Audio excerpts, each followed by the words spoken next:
우린 지난 몇 주 동안 사순절을 맞이해서 십자가의 도에 대해서 말씀을 나누어 보았습니다. 십자가의 도가 멸망하는 자들에게 미련한 것이요 구원을 받은 우리에게는 하나님의 능력이라 하는 말씀을 드렸습니다. 본래 십자가는 로마 시대에 중죄인을 처형하는 사형 기구였습니다.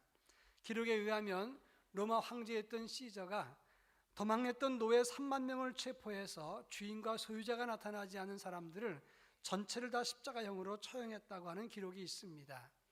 크라수스라고 하는 황제는 스파르타쿠스를 따라 나섰던 6천 명의 노예를 다 체포하고 그 전체를 십자가형으로 처형했습니다. 반란에 대한 경고로 그 처형당했던 사람들 시신을 그대로 방치해서 오래도록 썩도록 그렇게 만들었다고 하는 기록도 나왔습니다.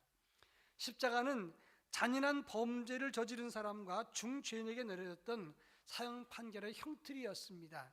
그런데 우리는 그 십자가에 죽으신 예수 그리스도에 대해서 함께 말씀을 나누고 있는 것입니다. 십자가가 죽음에 대한, 죄에 대한 형벌이라면 내가 범한 죄 때문에 죽을 인생, 예수님께서 대신 죽으심으로 그 십자가에서 죄값을 지불하셨다고 하는 것입니다. 그런 의미에서 십자가는 하나님의 공의와 하나님의 사랑을 다 필요 충분 조건으로 채우는 하나님의 구원의 완성이라 하는 말씀을 드린 것입니다. 예수 그리스도의 십자가를 통해서 우리의 모든 죄값과 형벌을 다 해결했기 때문에 우린 더 이상 죽음과 죄의 형벌에 대해서 두려워할 필요가 없다고 했습니다. 그리고 십자가를 아는 사람들은 더 이상 죄의 종으로 살지 않고 하나님의 사람으로 변화되고 복음의 충성스러운 일꾼이 되기에 십자가는 우리에게 하나님의 능력이라 하는 말씀을 드렸습니다. 오늘 우리가 읽은 본문의 말씀도 십자가의 도에서 연장선상에 있는 말씀입니다. 예수님께서 공생의 마지막 단계 때 모든 사역을 멈추시고 그리고 제자들을 데리고 가이사랴 빌립보 지방으로 가셨습니다. 가시는 도중에 사람들이 나를 누구라고 합니까? 물으셨습니다. 그리고 그 다음에는 당신들은 나를 누구라고 합니까? 라고 물었습니다. 그때 베드로가 주는 그리스도시요 살아계신 하나님의 아들입니다 라고 대답했을 때 예수님은 그때 비로소 당신이 고난받고 죽으실 것을 말씀하셨습니다. 그때 베드로는 예수님을 붙잡고 항변하여 말하기를 주여 그리하지 마옵소서, 이 일이 결코 주께 미치지 아니하리이다 라고 말했습니다. 그때 예수님께서 제자들에게 십자가의 길이 무엇인지, 제자가 된다는 것이 어떤 길을 걷는 것인가를 설명한 것이 오늘 우리가 읽은 본문의 내용입니다. 우리가 읽은 본문의 내용 중에서 가장 중요한 부분이 24절과 25절 말씀인데 24절 제가 읽고 25절 여러분 읽겠습니다. 이에 예수께서 제자들에게 이르시되 누구든지 나를 따라오려거든 자기를 부인하고 자기 십자가를 지고 나를 따를 것이니라. 누구든지 제 목숨을 구원하고자 하면 잃을 것이요 누구든지 나를 위하여 제 목숨을 잃으면 찾으리라. 오늘 본문 24절을 중심으로 우리가 예수 믿는 사람, 하나님의 자녀요 제자의 길을 걷는 사람들인데 제자의 길이 무엇이며 십자가의 길이 무엇인가를 함께 살피도록 하겠습니다. 제일 먼저 예수님은 나를 따라오려거든 자기를 부인하고 나를 따르라고 말씀을 했습니다. 한마디로 말하면 십자가의 길은 자기를 부인하는 길이라고 말할 수가 있는 것입니다. 여러분, 마태복음 26장에 보면 예수님께서 겟세마네 동산에서 기도하실 때 예수님이 깊이 고민하고 슬퍼하신 내용이 나옵니다.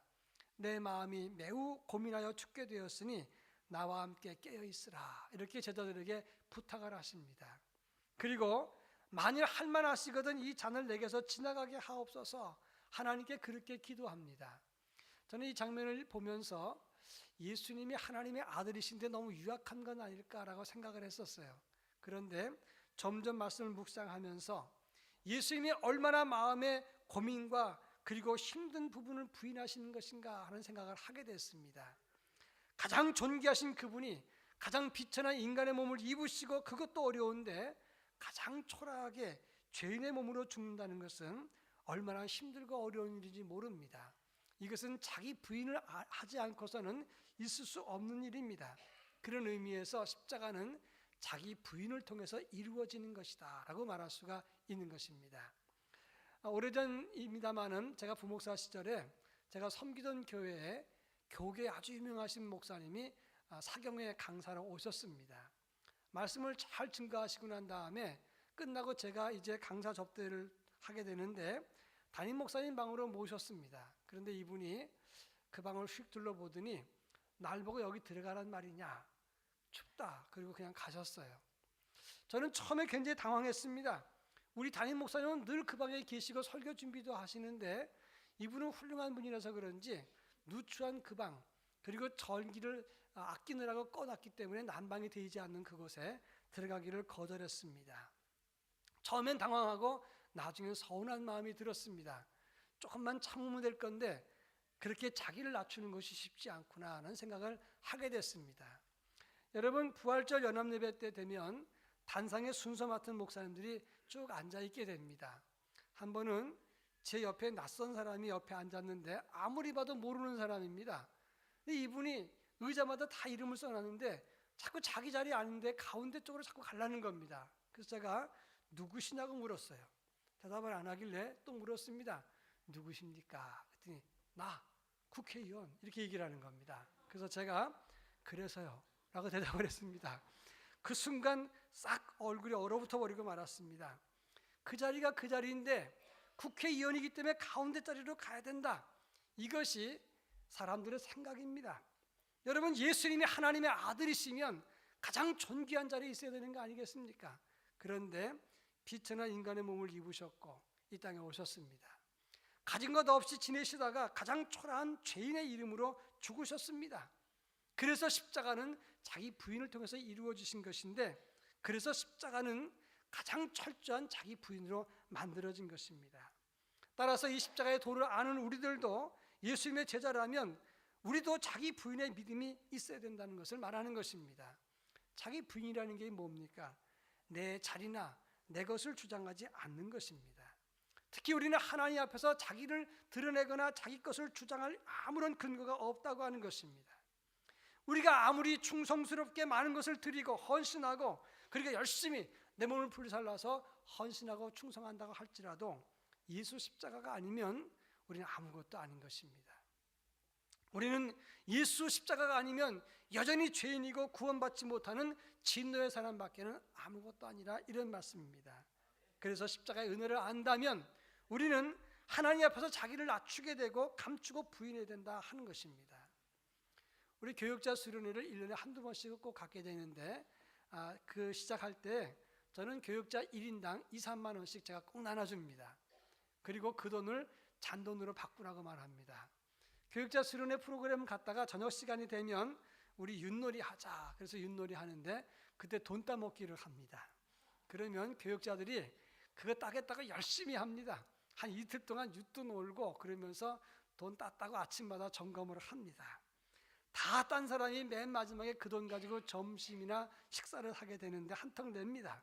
근데 마치 자기 것 모양 아주 자랑스럽게 흐뭇한 마음으로 한턱을 냅니다.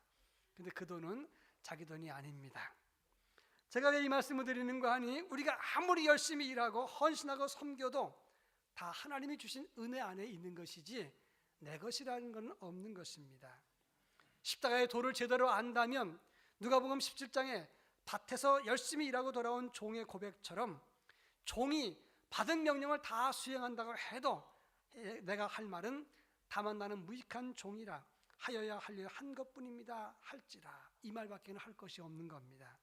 그런 의미에서 십자가 영성을 안다면 아는 자의 모습은 자기를 비울 수밖에 없는 것이라고 설명할 수가 있습니다. 안도현 시인의 너와 나라고 하는 아주 짧은 시가 있습니다.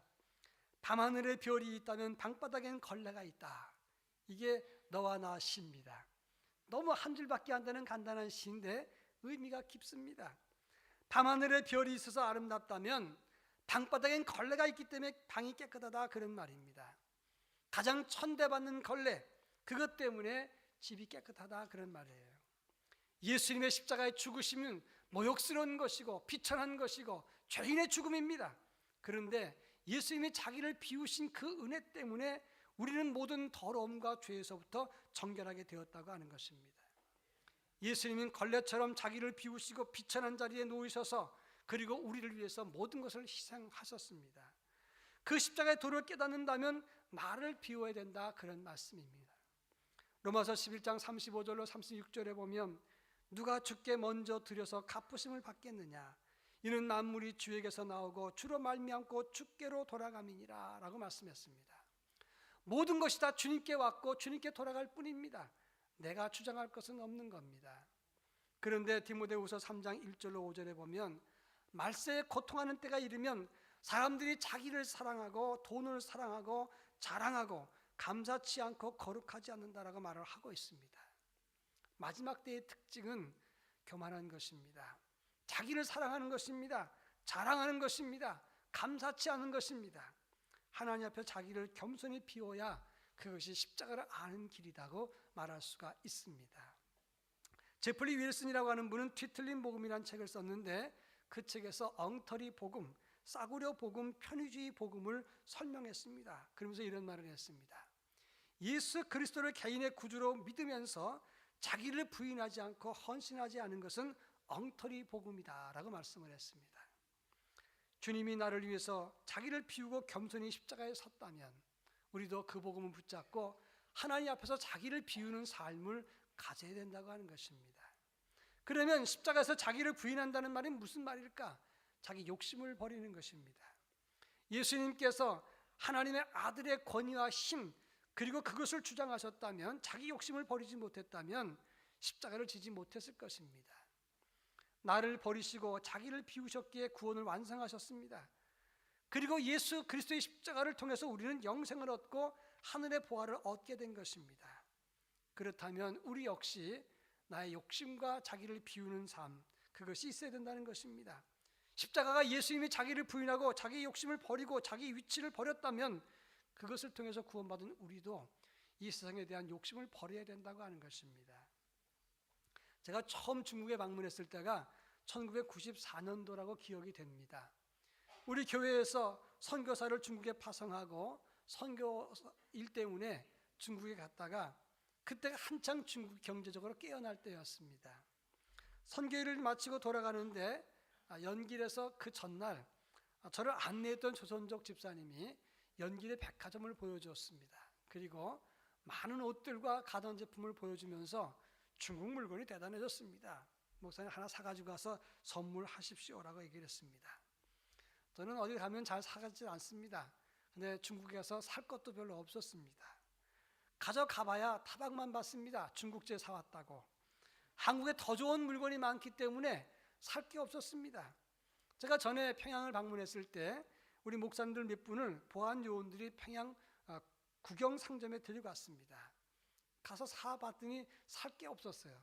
아무것도 안 사고 가만히 있으니까 그 보안 요원이 왜 안 사십니까? 저한테 그랬습니다. 그래서 제가 살만한 게 어디 있습니까? 라고 대답을 했습니다. 정말 살 게 없었습니다. 살만한 게 없었던 것은 우리나라에는 더 좋은 게 많기 때문에 그렇습니다. 하나님 나라 영원한 생명 그리고 하늘의 보화를 우리가 받았습니다. 그렇다면 사라지고 말 이 땅의 것에 대해서 그렇게 집착할 이유가 없다고 하는 것입니다. 십자가를 바르게 알면 이 땅의 것에 창념하지 않습니다. 이 땅의 것에 대한 지나친 욕심을 버리게 된다고 하는 것입니다. 얼마 전에 제가 기독교 한국신문을 통해서 존 메가다 목사님이 우리나라에 대해서 지적한 말씀을 읽어봤습니다. 강해 설교로 유명한 목사님이신데 이분이 쓴 글 제목이 100여 년 만에 끝나버린 한국교회 위기, 이런 제목이었어요. 이분이 인터뷰에서 말하기를 미국은 200여 년 만에 복음의 길이 열기가 식었는데 한국은 100여 년 만에 위기를 맞이하고 있다라고 말을 했습니다. 한때 세계교회의 모델이요 희망이었던 한국교회 위기가 찾아옵니다. 그리고 실명과 실교회를 거명했어요. 참 소개하기가 좀 민망스럽지만 조용기 목사님에 대한 이야기를 하면서 세계적으로 가장 큰 교회 70만 성도를 만든 훌륭한 분입니다. 근데 그 마지막이 거액의 배임 혐의와 징역 3년 집행유예 5년 벌금 50억을 받았습니다. 이것은 한국교회 역사를 두고두고 회자할 충격적인 사건입니다.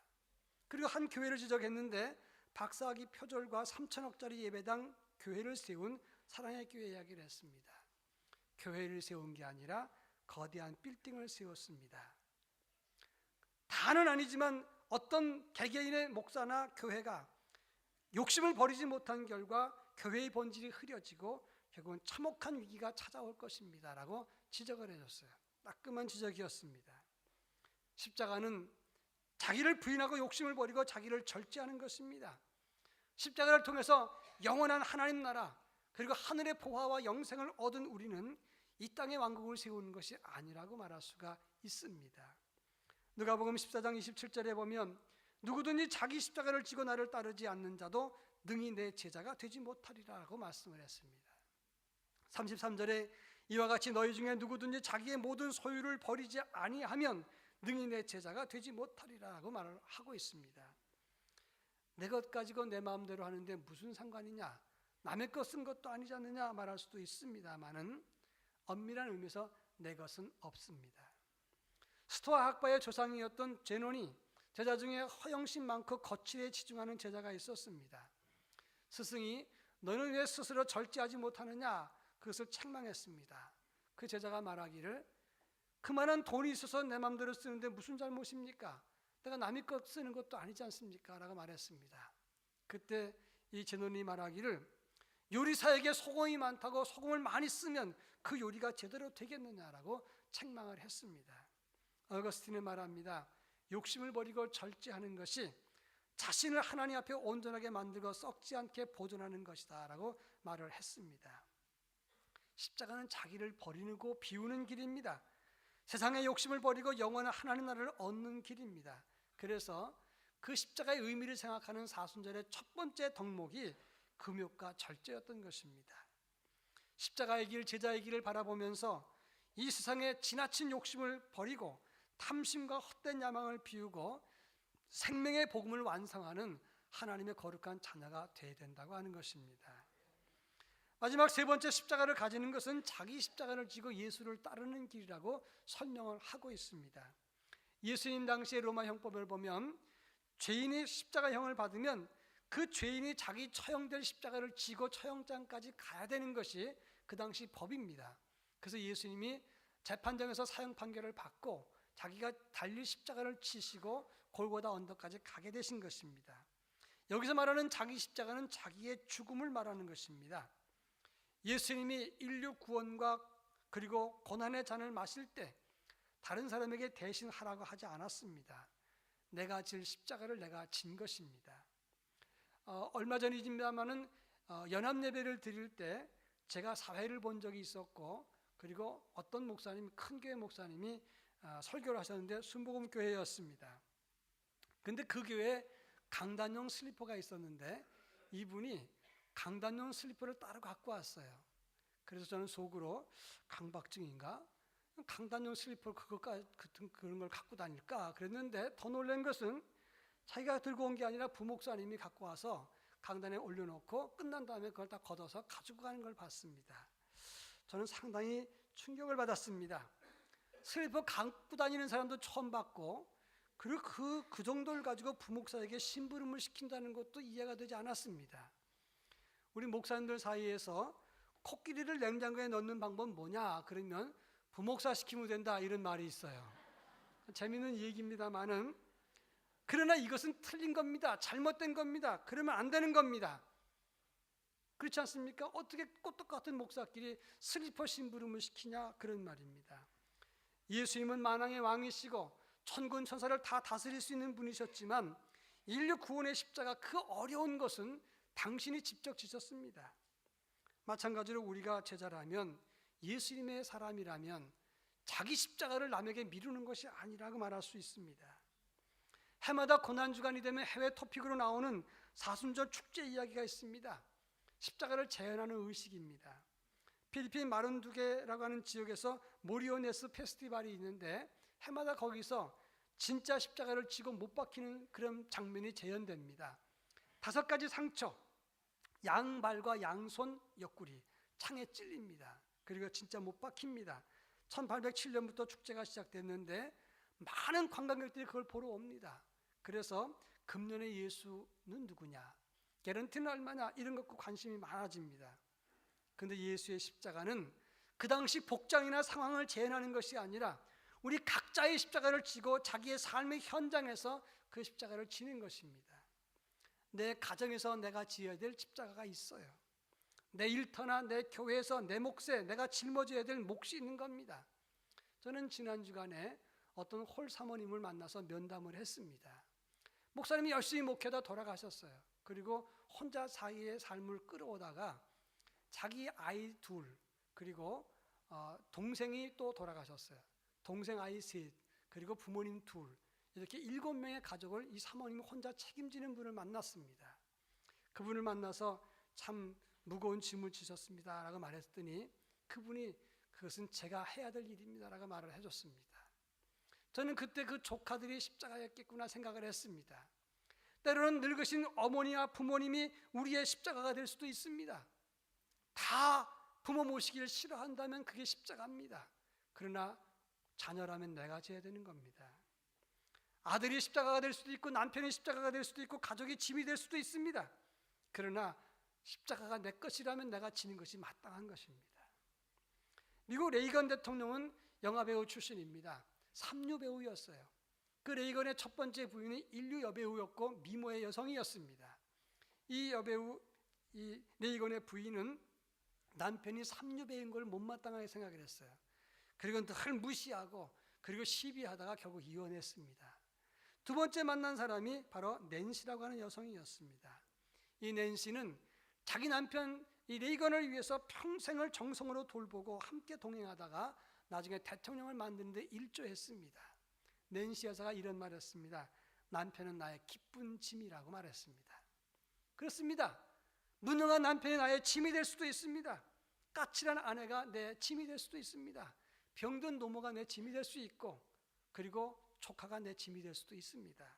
그러나 그 십자가를 지면 하나님이 답하십니다.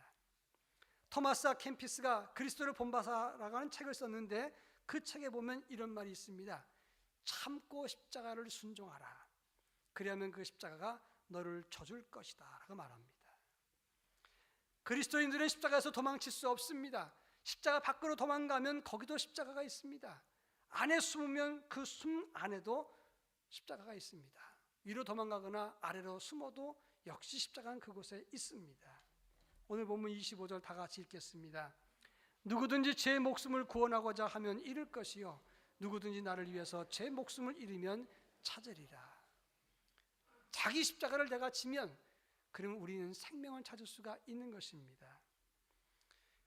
내 몫에 태인 십자가를 지노라면 예수님의 형상을 닮아가게 될 수 있습니다. 아주 유명한 이야기 한마디 드리고 말씀을 맺을까 합니다. 어떤 사람이 자기 십자가를 지고 길을 가는데 너무 무겁고 길이가 깁니다. 거창스럽습니다. 그래서 힘들어서 예수님께 기도했습니다.